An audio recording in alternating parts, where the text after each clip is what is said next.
En Irlande, les partisans du droit à l'avortement descendent dans la rue avant le référendum.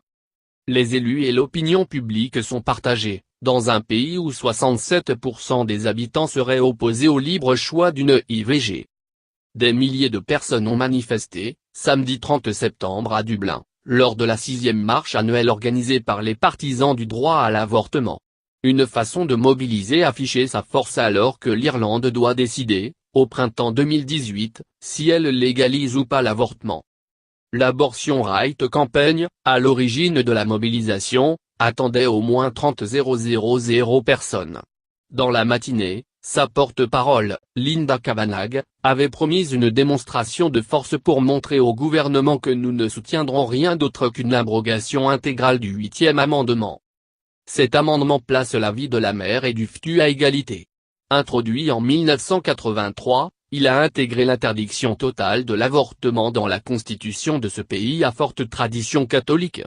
Il a été légèrement assoupli en 2013, après la mort d'une jeune femme enceinte. Depuis, l'avortement peut être pratiqué en Irlande en cas menace vitale pour la mère. Les anti-IVG aussi mobilisés. Depuis que le gouvernement irlandais a annoncé la tenue d'un référendum sur la question, pro- et anti-avortement enchaînent les mobilisations.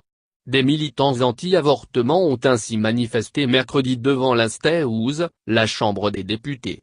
Et samedi, ils entendaient distribuer des tracts dans les rues des grandes villes pour défendre le statut quo. Nous avons toutes les raisons d'être fiers du 8e amendement, qui a sauvé des dizaines de milliers de vies et évité d'horribles violations des droits de l'homme que l'avortement a causé dans d'autres pays, a dit Cora Sherlock, porte-parole de la Pro-Life Campaign. Contrairement au référendum sur le mariage homosexuel, adopté en mai 2015, aucun responsable politique de premier plan n'a pris position pour un droit large à l'avortement.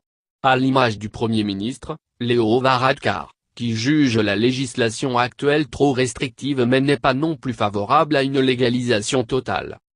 Selon une récente enquête Ipsos/Marby, l'opinion publique est encore très partagée. Si 76% des Irlandais seraient prêts à accepter l'avortement en cas de viol, 67% d'entre eux seraient opposés au libre choix d'une IVG.